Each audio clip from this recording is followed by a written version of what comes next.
You said something in this thing about self-image, because you've brought it up here a couple of times, that a man doesn't improve himself. He only improves his self-image. Is that the constant race that you see a lot of the people in the world doing? Is everybody trying to is everything about that nowadays? Well, how can it not be? If this is all that one knows, how could it be about anything else? So is the truth to be immune from that? No, the truth lies in desiring to know the truth, and that can't be a recommendation. There are, everything for good or for bad, it just goes back to DNA. It just does, and it's not genetic DNA. It's just how someone is wired. Everything always goes back to DNA. A person who is a chaser and is always seeking happiness and has no interest in really diving deep into find the core of the issue, and that has revealed itself in all domains of his life, which it always does. Who you are always reveals itself.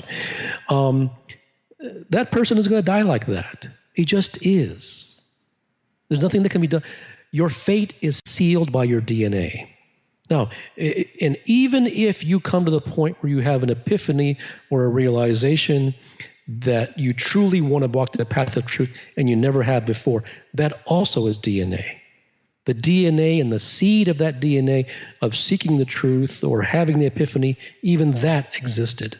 You are not going to change who you are. And self-improvement is a complete sham. I'm with you on that. But when you talk about you're not going to improve who you are or change who you are. Yes, that is not a message. That is not a message that anyone wants to hear. And quite frankly, I'm not here to please anyone. You don't need, the last person you should believe is me. Look at the evidence. Look at the obituaries. It happens every single day. It's been happening for millennia. You don't need to look at me and ask me what the weather is when you can open the window and look outside. So why is there a reason to live if I know that I'm not going to be able to change myself? That's a question that you should be asking yourself. But you have to have the DNA to even ask yourself that question. Right now, you aren't asking that question. You're asking it out of a sense of outrage. It isn't real. No, it really isn't. It's out of a sense of respect, I think. When a person who has the DNA will look in his mirror, and he will not ask that question out of outrage. He'll ask that question sincerely. It is precisely that person who actually will seek truth, not because he should, but because he can't help it.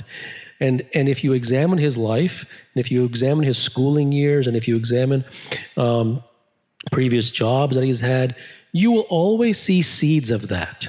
You will never see some wholesale, brand new, spontaneous personality. The seeds of who someone is have always been there. Like if you look at a writer, the person's always been a writer. Even when they were small, they used to just write on the back of gum wrappers. Who you are has always been there. I'm like I said, I'm not here to ease the pain. I have no interest.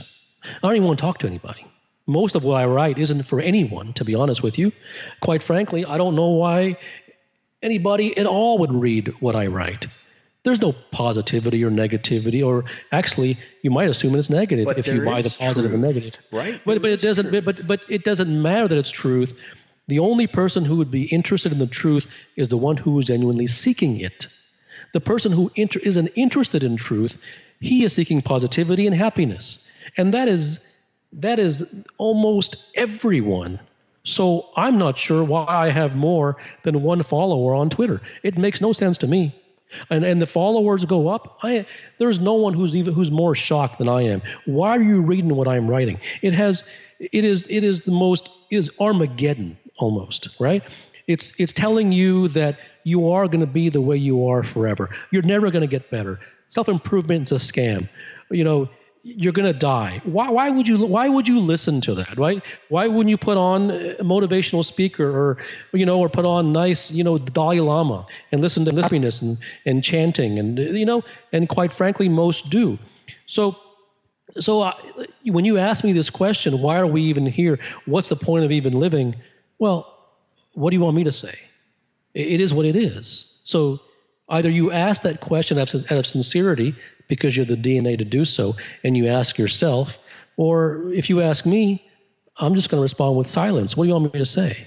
Again, the people who do follow you, and I know that I speak for the ones that I know, not only appreciate what you say, but I think the most important thing is it challenges the way they look at the world. It challenges the way they look at themselves. Whether they choose to seek truth or have the DNA to seek truth or not, that's for them to decide. But that's why at least the core group of people that I talk to consistently about you and what you do in your work, that's kind of the thing that comes up.